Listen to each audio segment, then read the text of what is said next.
लक्ष्मण जी हो। लक्ष्मण जी तो अपने मत लिया सुपा गया चले लो खुश हुआ। देखा दिन बता चाहत हुआ देखा लाइन में बता हमर मोबाइल 160 लगा दे भैया हनुमान जी उठ के बैठा तुम बैठी महाराज विभीषण जी कहलो कि का बैठी तू लोग उपाय नहीं सोचत हो बैठ के रोत हुआ ये अपने आप के भगवान कालम ये भगवान हुआ इनके उपाय सोचे चाहिए कल सूर्य उदय हो जाई लक्ष्मण जी का काम तमाम हो जाई तो बैठ करो यह पूछत हो भगवान राम क्या करे दुनिया में सबसे बड़ा पापी हम ही है पापी विराह में कहानी से बाहर होगा सब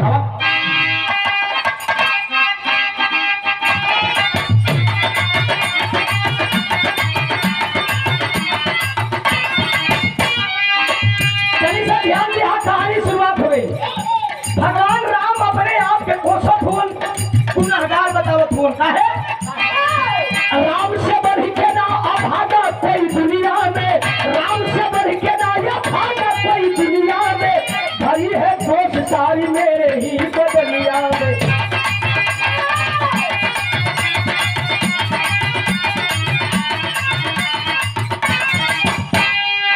मेरे ही कारण पिताजी का स्वर्गवास हुआ मेरे ही कारण पिताजी का स्वर्गवास हुआ मेरे ही कारण भरत भाई जिंदा लाश हुआ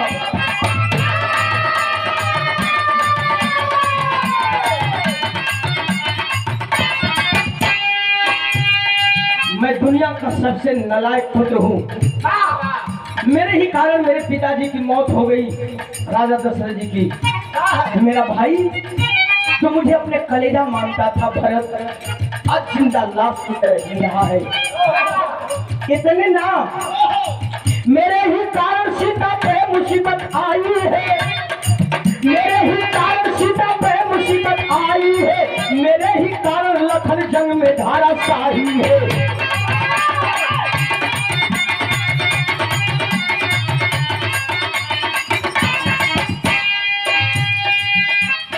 हम अगर बन ना रहती अगर हम बन ना रहती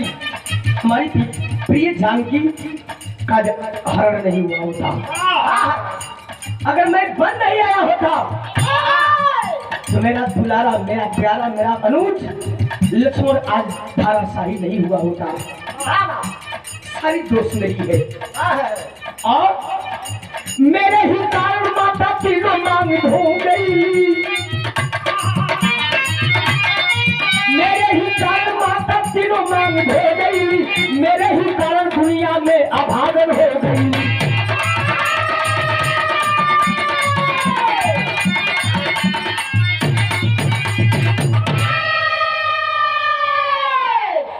कहले कि मैं ही वो नालायक पुत्र हूँ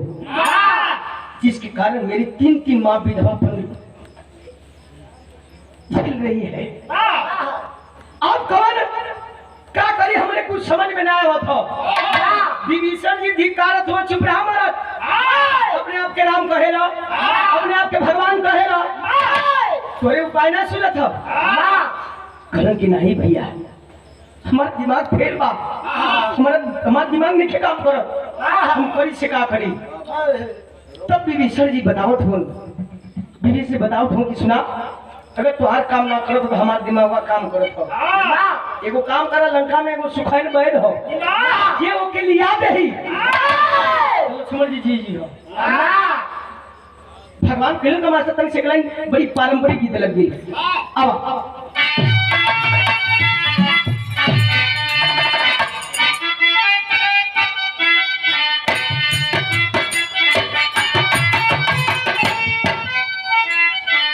गीतिया बा माई बहन गावेली अरे माई कहेली बेटी अरे नियरे बियाहा अब बाबूजी कहेले बड़ी दूर लेकिन भगवान रोज कैसे हो अरे पीछे सामरिया में गिरले पुराना हो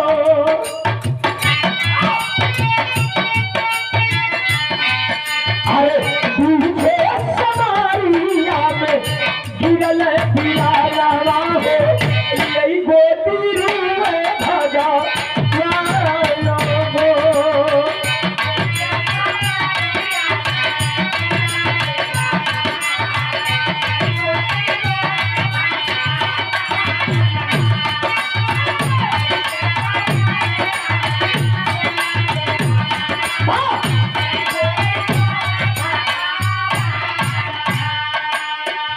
इशारा कइल के थे हनुमान जी बैठ के झरझर झरझर रोत हो इशारा करते हैं क्या जय के नियामत पी सुनयहि छनाना अरे चली भाई में तुरते हनुमान जी हनुमान पहुँचे अरे हनुमान पहुँचे सबसे भला हो हनुमान पहुँचे सुखन भला हो सुखन से कहे तुम्हारी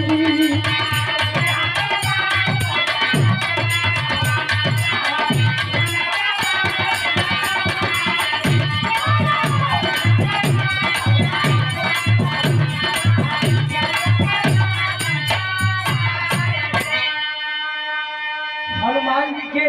मर्यादा पुरुषोत्तम राम भगवान इशारा कैलन जाइए और आप ही हैं जो ला सकते हैं आपका देखल रास्ता बा अच्छा तो हनुमान जी गदा उदा लेके तैयार भइलन और तैयार भइलन तो सीधे आकाश मार्ग से पहुंचलन कहां वही सुखाइन बैठ के हम वहां गेलन तो ओकर नजारा का देखत हुन अपन जड़ी बूटी कुल पुड़िया में बाना था है तोरे मलेरिया टाइफाइड का है तोरे हजा को हाय तो हाइड्रोसिल कर ले है तू को सिर कर ले हाय तो भगंतर कर ले नहीं कुछ अपने बहू के दे दिया ए भैया अपन जगह जगह जड़ी बूटी बाना तो तब तक वहीं जाके कहे जय श्री राम मार हर भाई उलट के साचरन में कौन आ गल तो के भैया तू के हुआ कह तू हनुमान जी की मेरा नाम हनुमान है कह कौन हनुमान कहना कि भगवान मर्यादा पुरुषोत्तम राम का दास है यहाँ का भैया यहाँ कौन निशाचर है तू कहाँ से हो हनुमान जी कहने की बड़ी विपद कमारल है भगवान मर्यादा पुरुषोत्तम राम के भाई अनुज लक्ष्मण को शक्ति बाण लगा है आपकी जरूरत है देखा इनको एगो सीखता आप लोगों को बताइए कहा लक्ष्मण जी को शक्ति बाण मेघनाथ मार दिया है और आपको चलना है और लक्ष्मण जी का जान बचा करके भगवान का दास बन जाना है कुछ जल्दी पछिया बचिया कबार ले हनुमान जी खड़ा मिले कहले कि का बात भैया कोनो गलती कर देली हम और गलती ना महा गलती किया है तुम्हारी औकात कैसे हो गई हमें लेने आ गया कैसे सोच लिया कि मैं जाऊंगा लक्ष्मण की जान बचाने के लिए कहला काहे चल चला भैया बाबू हमारा तू ही हुआ पूरे हाथ से परत हुआ वो अपन है ना रे देखा कहा जाला कि डॉक्टर भगवान का दूसरा रूप बनाया करते हैं बाबू डॉक्टर के यहाँ चोर हो जाए बदमाश हो जाए साह हो जाए दुश्मन हो जाए हो जाए उनका काम है जिंदगी बचाना लेकिन तिरस्कार कर रहा है सुखन बैठ कहा नहीं चला जाओ कब तक मैं नहीं जाऊंगा हनुमान जी प्रेम से कहा कि नहीं जी भैया चला चला बड़ी मुसीबत कमा ले भगवान जब लक्ष्मण जी का जान बचा दे वो भगवान बड़ी प्रसन्न हुई हो उसकी जेबी किनारे आनंद बनल का जाए हनुमान जी कहल कि देखा हमारा नाम हनुमान हो खाली गदवा के हेते घुमा दे और घुमा के खेलम ना खाली महाराना डाक जी सारे मुठिया का खाली गठिया डकता लगल चिल्लाए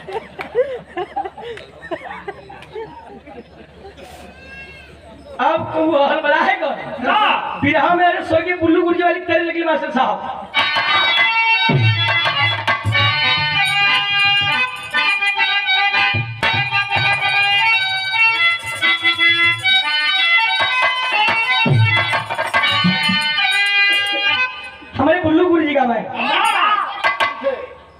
कम का सही है। आर्या नैने में फूले फूली, आर्या नैने में फूले फूली, के नवाई न दो अब बजले बधैया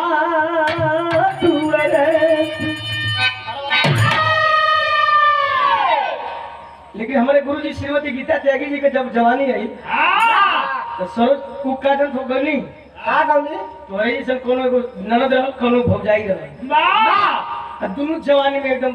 हां मरमराई रही वाह नीचे से ऊपर तक जवानी खाली एरिया में जवानी पूरा शरीरिया में रहा। अच्छा तोहरे मेहरारू को जवानी है कि ना का है ई का जनी एकदम आई रहा। अरे ई का जनी है तो बिरहा में रहा जवानी नहीं देखल नहीं तब के देखल इनके मेहरारू का जवानी इनका बाबू देखला ए भैया तो गौली खा गई मास्टर साहब। अरे नदी भौजिया दोनों, अरे नदी भौजिया दोनों, अरे किस्सा मौरिया, अरे नदी भौजिया दोनों एक किस्सा मौरिया का सुन हो कतिया करी देखिया हो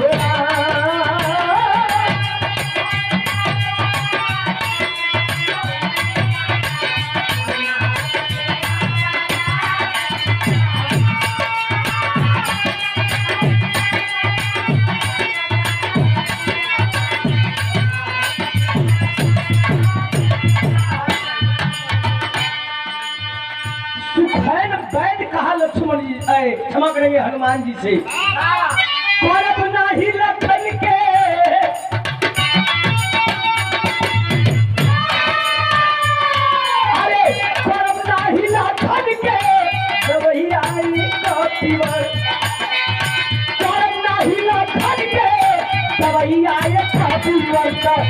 जनवा गवाई बुलाई सहजे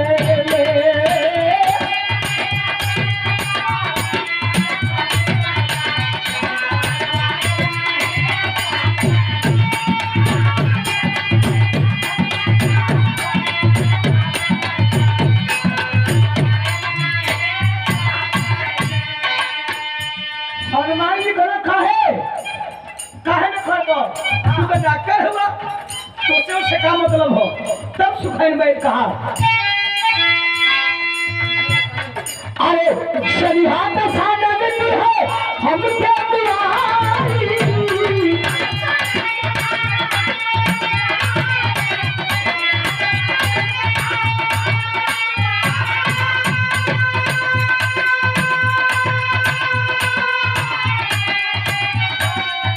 हमारे परान में क्यों रे बाताई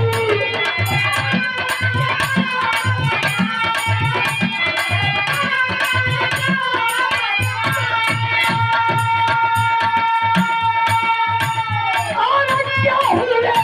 बाताई काला कौन बेसा भैया कपिवा अरे काला कौन बेसा भैया कपिवा जनवा गराई बुलाई सहजे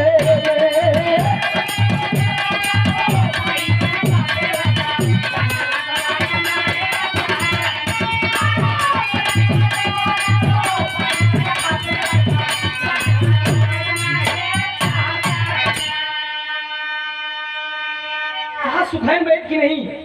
मैं कतई नहीं जाऊंगा अगर 10 सालन जान जाएगा तो मेरे बाल बच्चे से कोल्हू में पिरवा देगा। हनुमान जी फिर मनाओ तो चल चल भैया तुना जी लक्ष्मण जी मर्जी हम भगवान अधीर हो जी हन फिर टाइट हो गल कल की कब निकल है कि ना चाहिए काय बार बार हमके रख दिया ना जी कौन है रे याद है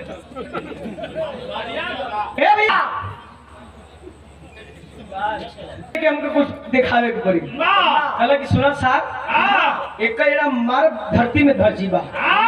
रावण जानी तो मुआई हम तो अबे मुआ दे जबरी ओके धर के कहला चल ना चलो तो मार भी खत्म हो जी बा। अच्छा तो जबरी से आदमी जबरी से सुखाइन बैठ के लेके चल गए। देखा आज के भी समाज में बात बा जैसे मान ला हमारा मन होके और सरोज को मन ना होके तब तो लाठी लाठी पिटाए लगता जबरी नहीं काम करी बिरहा मतलब हमारे बिरहा गावे को मन होके सरोज को नहीं मन है तो जबरी से कोई बा जबरी कौनो काम नहीं हो अगर होई को कोई तो बिगड़ जी वही तरह ले करके सुखाइन बैठ को और हनुमान जी चलन हो रामा दल में तो बिरहा में तेरी सवाल लिखना पड़ा मास्टर और बढ़िया बढ़िया अरे तिरुपतिया श्री राम पे पड़ी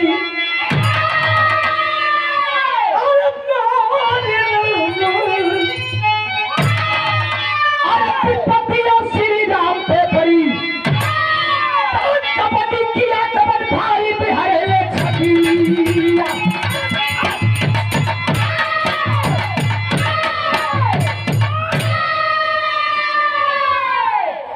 विपतिया श्री राम पे पड़ी कबड्डी किया कबड्डी भारी बिहारे ले छतिया विपतिया श्री राम पे पड़ी। चोर देखा कर कहे कि ये लोग देहात में कहला लोग की चोरी छोड़ दी लेकिन तुम फिरी ना छुटी चुगलखोर का चुगलखोर ही छोड़ा दे लोग लेकिन कहीं ना कहीं अपन चुगलाई कही दी छली कपटी अपन छल कपट जरूर कर दी सुखाइन में सोचा था कि जबरी से ले चलता रहा जिया इतने ना बल्कि मुआ दे जियहू लग रही हो तो जिया ही ना सुखाइन बैठ जा गया। यहाँ तक आप लोग रामचरितमानस में और रामायण में आप लोग पढ़े होंगे देखे होंगे टीवी पर भी और रामचरितमानस में पढ़े भी होंगे। सुखाइन बैठ गया है और कहा कि ऐसे नहीं जिएंगे कोई अगर धावलागिरी पर्वत से संयोगी बूटी ला देगा तो हम जिला देंगे ना। अब दिमाग लगाओ आप सोचिए लो सुखाइन बैठ दिमाग लगलस कि धौलागिरी पर्वत से कोई जाएगा लाने के लिए जमीन तो हनुमान जी गदा उदा लेके तेल उतर की हज पे झका कुलूम से कहे कि मैं जाऊंगा जय श्री राम जो वही आगे बोले करे सुनो सुनो सुनो सुना जात तो जरूर हो लेकिन एगो बात याद रखी हो धौलागिरी पर्वत में जहाँ संजीवनी बूटी हो जहाँ दीपक जलत हो आप लोग टीवी पर भी देखले होगा ये दिखावल गड़बा वो जानता था गरीब बूटी को अगर काम में प्रतिदिन वह काम करे तो जानत रहे कि भर पहरी दीपक जलत हो लेकिन गेम खेलता का गेम खेलता कि कहब कि दीपक जलत तो जई हां आ सोचिए कि भर पहरी दीपक जलत तो हर जरिया हो संजीवनी बूटी हो कौन तो फिर जई हां ओकर बाद यहाँ फिर पूछ के फिर जई हां देखे अइया पहले हो जी बिहान लक्ष्मणी मर जा हम ये हर सब बच्चे बोलो से पहुंच जाए यह दिमाग में बोलो हनुमान जी से कहलस हनुमान जी चलल हो तो बिहान में भाव लगा अरे प्रभु सुना कपिसा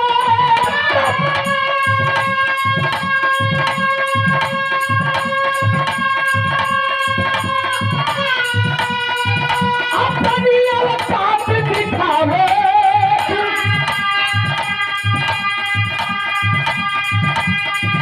अरे आज भी दादर का सुनीला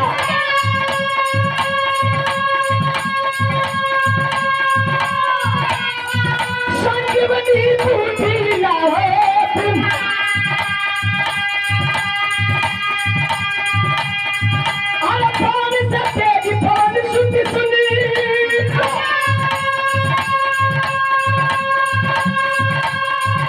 अरे सूर्य से पहले आए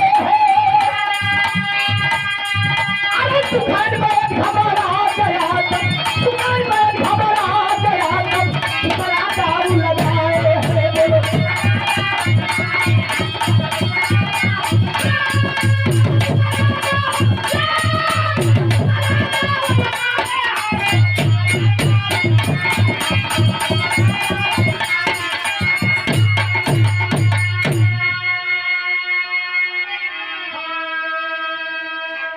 जैसा सोचा वैसा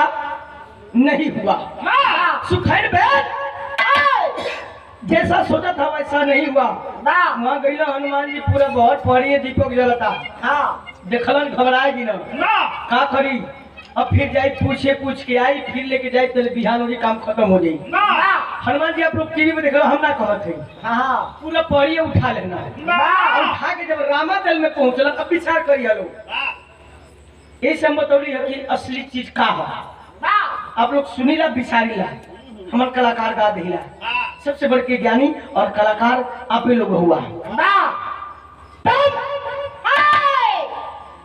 जब देखा सुखैन भाई कि तो पूरा पढ़िए लेके आ गए घबराए गए। अरे सर भाई के आदमी है कि दाना है कि तो हम दिमाग लगे तो फेल करे लेके हनुमान जी ना मार पसीना पसीना भगवान गले सुखैन भाई की कह उठ सारे उठ आओ आओ ले कबार हो बिचड़िया कबार है कहे कि जल्दी उठ जड़ी कबार के लिया अलिया के पीस के जल्दी पिया हनुमान जी जीजा अरे क्षमा करेंगे लक्ष्मण जी जीजा हमके सुकून मिल जाए। कल सुना ऐठमा जड़िया इसे ना पियाई कल की तब कैसे दूसरा दाव लगा एगो फेल हो गल दूसरा दाव का विधा में बड़ी रोमांटिक गीत लगल और ये देखा आज के 20 साल पहले भोरहरी में गीत बजे तो बड़ा सुंदर लगे। सरोज जी ये गीत के सरोज जी भी गौली हो लेकिन तुरंत देखा कौन गीत मास्टर बजावा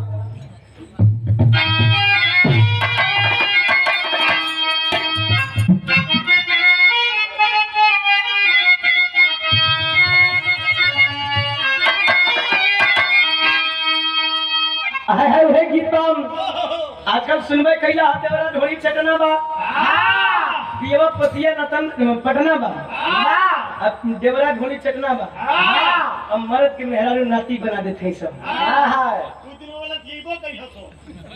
यही करी लतिया होते सब हमारे पार्टी में कुछ आदमी हो जो लतिया से चलो हम काहे के नाम घरे जाए ए भैया नाम धरबो मत करिया। देखो कुछ दिन पहले में समझ गीत आई रहा समियाना तो चोप देवे ढोड़िए में घों तो लेडी जमा गौले रहा सनान ने खेकारे की चोप भोकता रे ओकर जवाब में कितनी सरकी औरी दे रहले हां वो लेडी हां सनान बात सट नहीं तो पीछे से हट इनका लेकिन कोट तो जरूरी है सनान नहीं तो बस सटिए परेशान छोड़ भैया ये कुल आजकल गीत आते से माई बहन कैसे एक घाव गीत आई रहे वही जगह जाते काट दिहला राजा जी भैया से काट लगा राजा जी सलाह तक के उठाए ना लगौल क्यों कौन जगह है दूसरा जगह पता लगा बाहर मौसा लग गया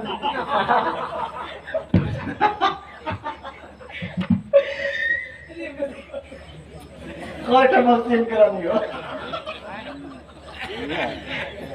लेकिन गीत कैसन बा आजकल देवी गीत एगो देवी गीत भी आवत था तो नवरात्र में बजा था अयो पंडाल के पीछे चुमी चुम्मा हुई दुर्गा मैं देखिए नहीं इस देवी गीत आवत आज के जमाना में बारे साला जमाना अब बारे भोजपुरी को गवैया हमने बिरहा वाला है लेकिन जब बचोले ने सुल्तान भैया तू बोलवा वाला जवन हम सो साथ तेरी के जय हो। अब ये माई बहन हमर जन दो चार दोस्त बजे कुछ भी होला बिरहा में एक बिरहा कहल जाला कुछ भी हंसी मजाक कुल लेकिन पर्दा हो मैं को निर्मला याद हो आई रही पहले लगी कलाकार कुछ कल तेरी मां के जो बहुत सही वाले अभियंता भैया इतना फुहर फुहर गाड़ी दे देला कुल यूट्यूब पर देखले के बाद रोआ कांप जाता है ऐसे मत करिया लोग की चढ़ा दिए झगड़ा लग जाए ऐसे लग चढ़ाइए लोग तो हम कौन बात ना कौन दिक्कतों ना हो चलिए सपोर्ट बा ए भैया हाई गीत कैसे बा अरे तूने अजीब रचा भगवान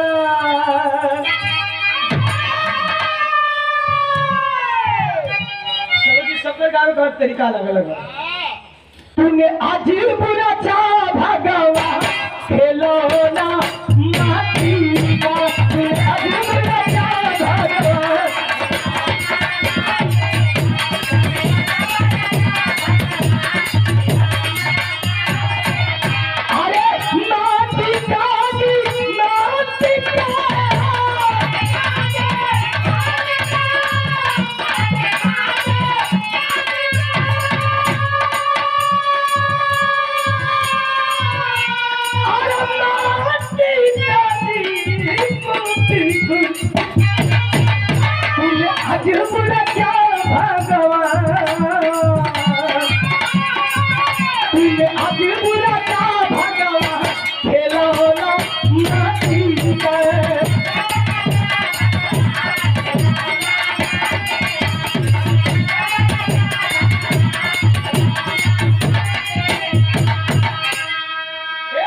गई। अब इसी एकरे आगे रामचरितमानस में लिखल ना तो तुलसी बाबा लिखल, ना तो रामचरित में कोई पढ़ल, ना तो टीवी पे के इतने तक देखाओ कि सुखैन वैद्य संजीवनी बूटी पिला दिया, लक्ष्मण जी की मूर्छा टूट गई। नहीं बाबूजी, मैंने कहा है कि प्रमाण दूंगा, किस रामायण में लिखा हुआ है और किस पृष्ठ में लिखा हुआ है, आप लोग जाकर के पढ़ लेंगे। सुखैन वैद्य कहा भगवान मर्यादा पुरुषोत्तम राम से कि क्षीर चाहिए श्रीमान, क्षीर मतलब दूध चाहिए, दूध। हनुमान जी कह कि मर्दवा चूतिया कहीं का ये बतिया कॉलर रहता तो हम कोरे ले रहती का डबल टी एदा बोतलो चाहत कर दे दे जा।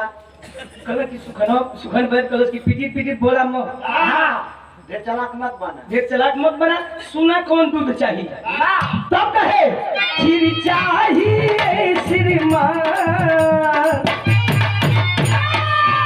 खीर चाहिए श्रीमान, सुनो एक नारी का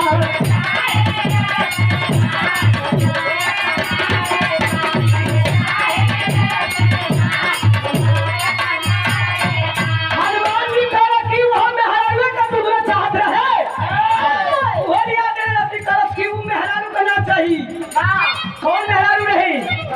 कौन मेहरारू को चाहिए? एक ही स्तन की नारी खाती,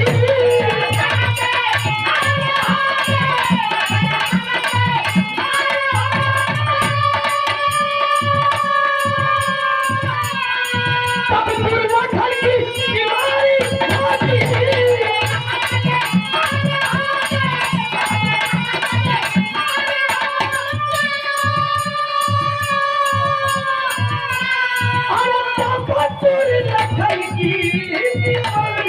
होगी छल किया है बेईमान, छल किया है बेईमान, सुनो एक नारी का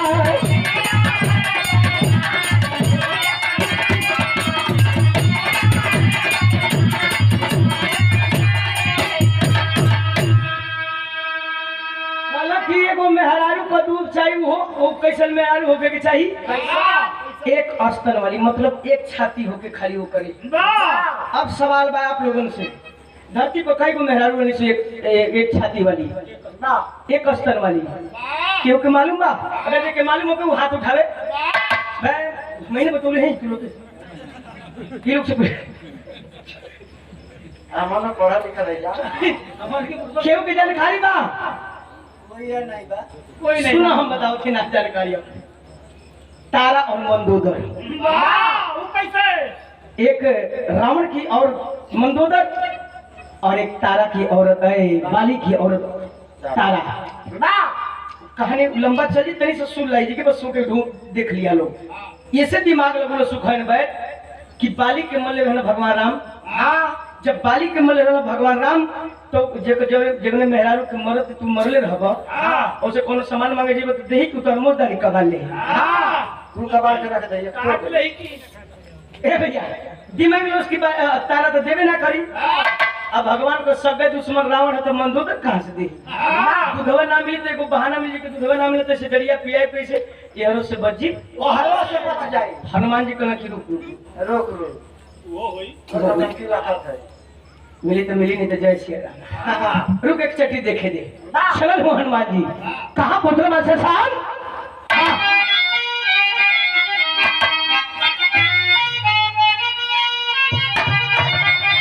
अरे लंका नगरिया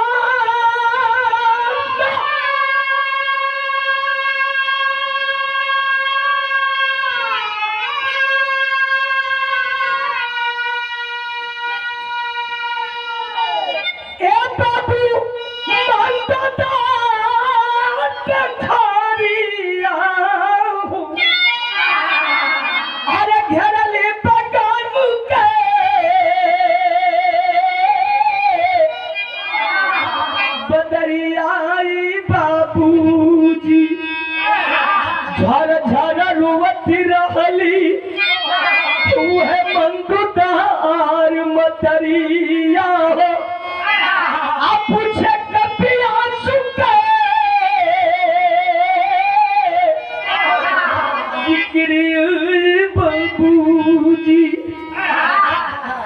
स्मारक से पहुंचल जोने महल में माई मंदोदर ही मर्राए लगलन। उस महल से हाय बेटा हाय लाल कह करके एक औरत की रुआई सुनाई पड़ी कान में। हनुमान जी कहलो कि ये करे कौन विपद पड़ल है, कौन रोवत हिय। जाते हैं पैर दबाते हुए जाके कहते हैं माँ माँ देखो कौन आया है। मंदोदर आंसू पोंछते हुए देखती है, कौन हो बाबू, कहाँ से आए भैया, किशन अल्लाह का ए भैया ये कौन हो तुम, कहाँ से आए हो, क्या नाम है तुम्हारा। कहते हैं असली चीज छुपाते हैं हनुमान जी। कहे माँ मैं राहगीर हूँ, इसी रास्ते से आगा स्मारक से जा रहा था, आपकी रुवाई कान में पड़ी तो दिल नहीं माना, चला आया पता लगाने के लिए आखिर क्यों रो रही है, आपको एक खुशखबरी भी देना है। कल कैसे खुशखबरी, मंदोदर पूछती कैसे खुशखबरी। अरे ना जाने तो का कल सूर्य उदय हो राम का भाई लक्ष्मण मर जिहन, मर जिहन धनुष बाण रख करके मर्यादा पुरुषोत्तम राम वापस चले जाएंगे अयोध्या। ये तने में उठाए ले उस बंका हसुआ, ये हसुआ है, हसुआ देखा हसुआ, हसुआ उठा लेती है और उठा के गलती करे। ये कैसे कहले कि लक्ष्मण जी मर जी है तो खुशी हुई रखा है।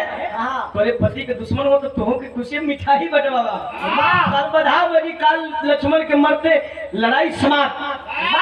क्रोध में लाभ हो जाती है। मंदोदर और कहती है कि जानते हो लक्ष्मण कौन है। कल कि हम के काम मालूम है। मैं मंदोदर बताऊं कि हम पोपट लगी मास्टर।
लक्ष्मण के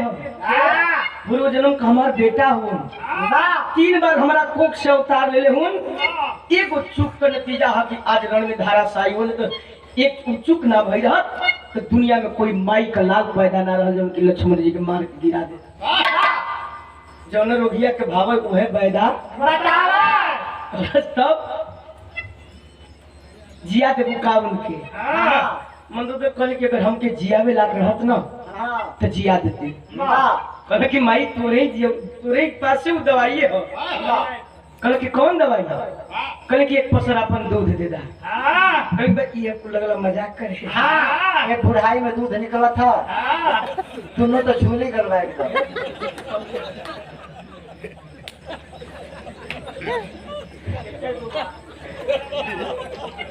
कहले कि ये तू लगला मजाक करे, पुराना आदमी भइली 1 लाख कुछ 1.25 लाख ना थी। एक को पूंजी वो में दूध निकली, शाम को झूल गई कुछ मजाक छोड़ा।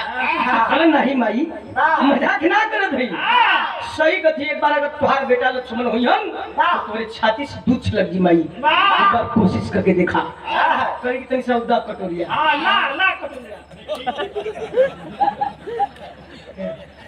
देखले हनुमान जी अपन स्तन दबावे लगली,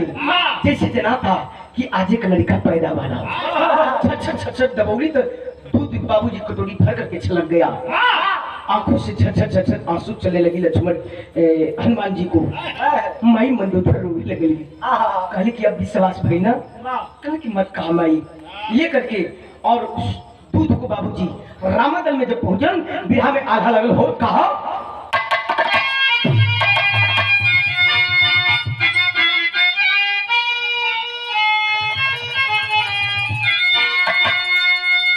एगो बात याद रखिए कि अरे चलना ही छाल का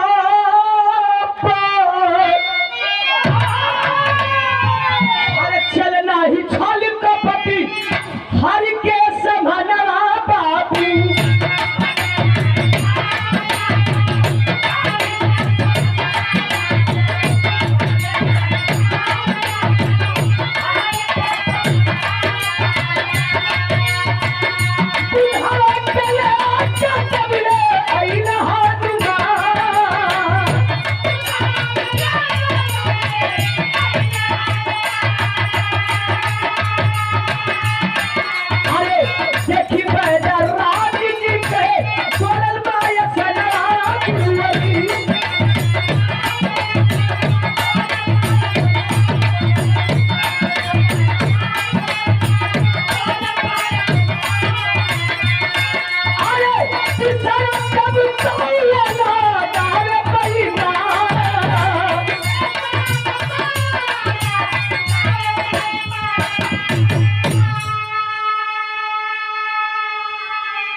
लाते हैं हनुमान जी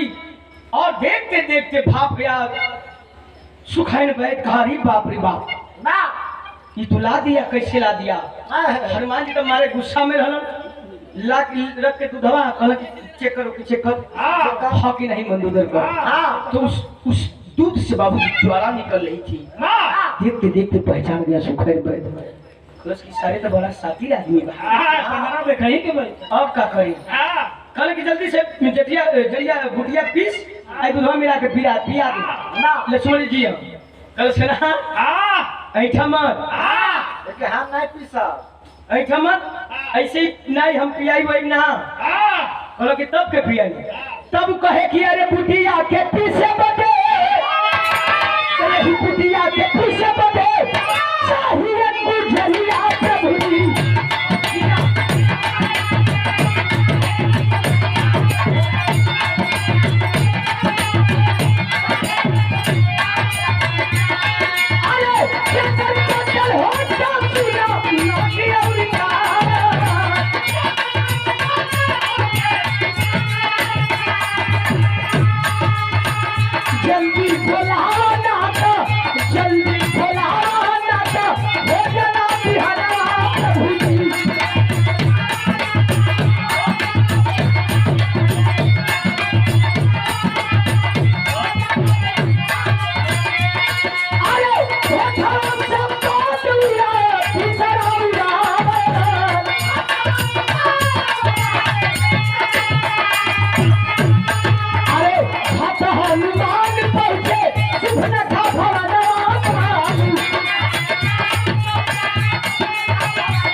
सुनने वाले बाबूजी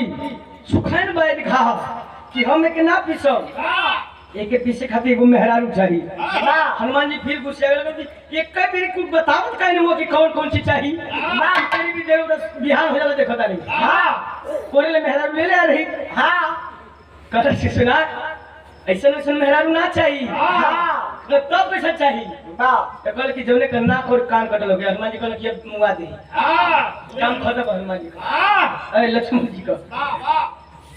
का भाव कल की सुपना खा के कहत हुआ खा कि और कोई हका हाँ वही के लिए तो वही पीस के पिया तब हो न चुकल तब तो वही ना वही के लक्ष्मण जी ना कान कटले ना वही जान बचावे वही जान बचावे कल की हम का करे नहीं ली तो वही पीसी हुए पिया हम थोड़ी पियो जी हम ज्यादा मरे देता हनुमान जी का रुक एक चक्की और देख से एक बात सुन ली अब आगे कुछ कल जौन कुछ कहे को के अब देखो अगर आगे कुछ कर तो मुआ देवी जी के भले हनुमान जी लक्ष्मण जी ना जी हम इस समय ही फूकल जी तू के वो के भले चौका काट दे मेरा अच्छा समय चौका काट के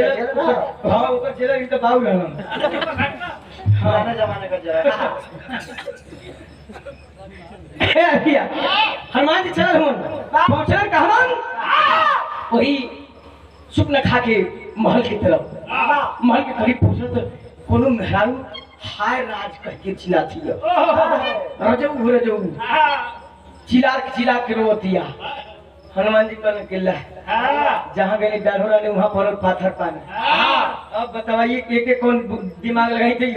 रजऊ के कौन राजवा रहा कि मर गल विपद पड़ल ए भैया। हनुमान जी पूछल कल की देवी देवी देवी देवी देवी देवी औरत को देवी कहा जाता है। कहा सीखल है कृपाणांचल कल की देवी कौन सी विपद आन पड़ी है आप रो रही है। एक मेरी खुशखबरी है आप सुन लीजिए। सुपना खबर लप ध्यान सोच पूछ के कल की कौन खुशखबरी भैया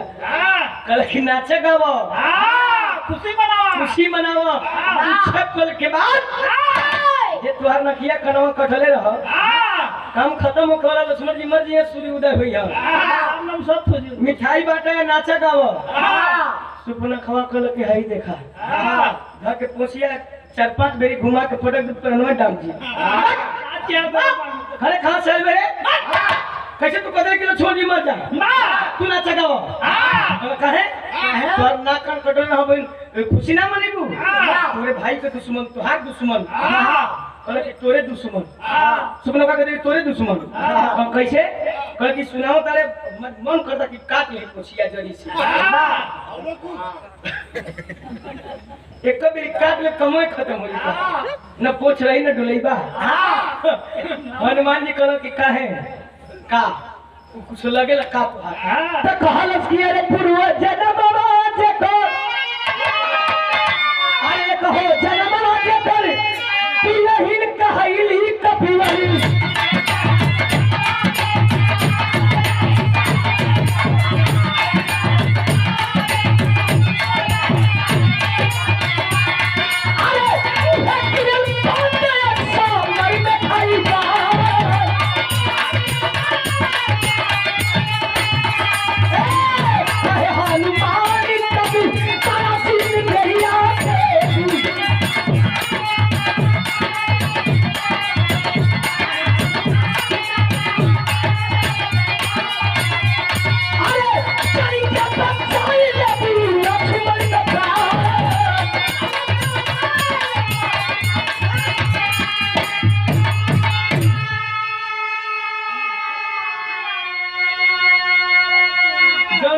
के भाव उहे बैदा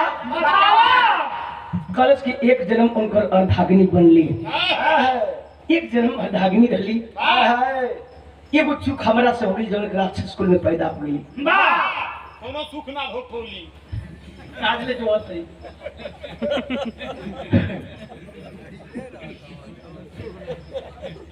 एक बार आशा व दिल में उनकर दासी बने का मौका मिल जाए एक बार उनका दासी बन जीती उनका दुल्हन बन जीती आवागमन से मुक्ति हो जाती एक तंज का छुटकारा मिल जाता रोज ही झरझर सुपने खा कहने की देवी रोवा मत का उनकी जिया से करूं कहने की हमारे बस के बात रहते जिया दे तुम्हारे अलावा दुनिया में केहू ना जियाई अगर तुम्हार एक दिन का पति रहलो तो चल के जियादा भगवान तोरे को प्रसन्न हो जी कहने कैसे चली रावण के पता चल जी तो बोटी बोटी काट देली कहले कि रावण के काहे और क्यों के पता न चली रावण के पता चला आवा यहाँ पर बैठा आवा यहाँ पर बैठा क्या हो मत लगे हनुमान जी कहले कि बस एक कन्हैया बाबा लप बैठा 2 मिनट ना लगे हम पहुंचा दे कहले तब कहले कि तुम ना सख्त चढ़ जा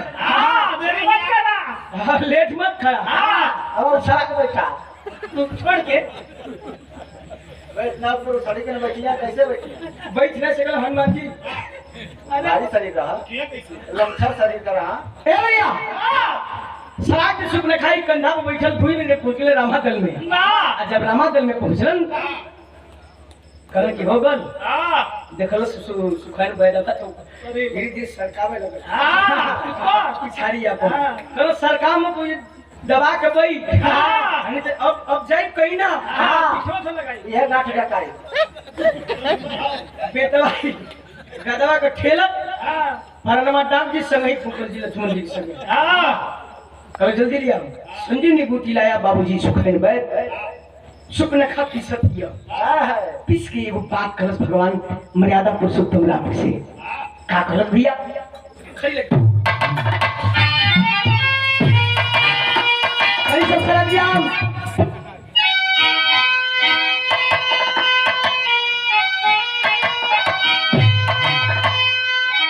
जरिया पीसत ही सुख न खा भगवान मर्यादा पुरुषोत्तम राम से कहे तो पूर्व जन्म क्या पूर्व जन्म क्या लक्ष्मण मन साजन हरी तकनो चुकलो सो गइलिया भागन हरी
सागने हरी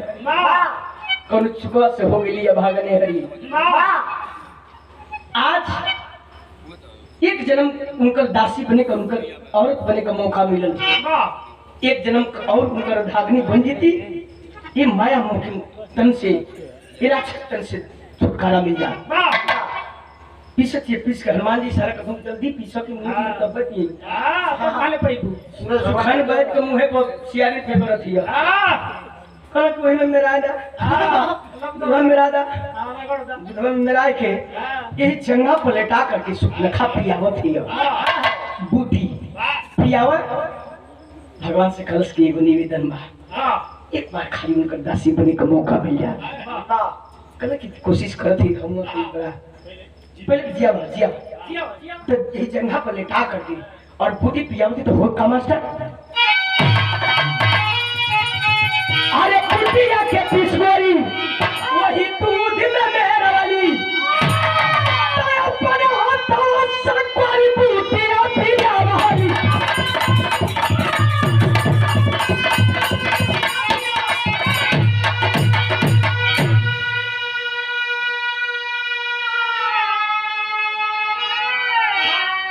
तारा मुर्छा टूटी लखन के चल भइली पारा गलिया हरी तकना चुकला सह गलिया भागले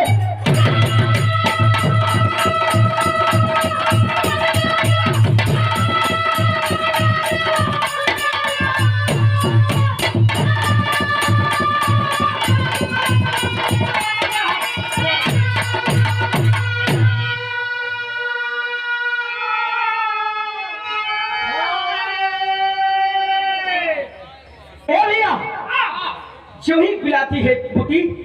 लक्ष्मण जी का मूर्छा टूटा राम नाम कह करके उठ के बैठ गए जब उठ के बैठल हो तो दे तो चारों तरफ ताकत हो तो बगल में सुपनखा बैठल है कोई बगली में बैठल दिया बेचारी दिया देखलो लक्ष्मण जी उनका खोने में खोल गए कहां से ये कहां से ये सुपना कहां से आ गई मन के बीच में भगवान कहो कि एक बार प्रेमों से बतिएबा कि हरदम आगे उगिल बा वही कहते ना कि तू जियत हुआ है कहते ना कि हम जी के लिए कहा मतलब ऐसा पूछा का विराट सुनने वाले बाबूजी रंगनाथ रामायण में 266 पेज में साफ साफ शब्द में लिखा गया है। अरे जो भाई अभी किए होंगे और रंगनाथ रामायण उठा करके पढ़ लेंगे। ए भैया जिला करके और वहीं से चली है। चल भाई आज भी प्रमाण मिलता है सुपनखा आज भी लक्ष्मण की याद में कुंवारी है। अब इस धरती पर है कवि ने कल्पना किया है, कवि ने कल्पना किया है कि अभी तक वो कुंवारी इस धरती पे है। तनी से सोची हा बिचरिया लोग के हो बिरहा का आखिरी हुई ये में से हमार बिरहा समापन बा। गुरु बिहारी को तू छबल लक्ष्मण की बाल उठाए काशीपुर कहे सुनंदन नाम को मार कर श्री राम पे पड़ी सिंह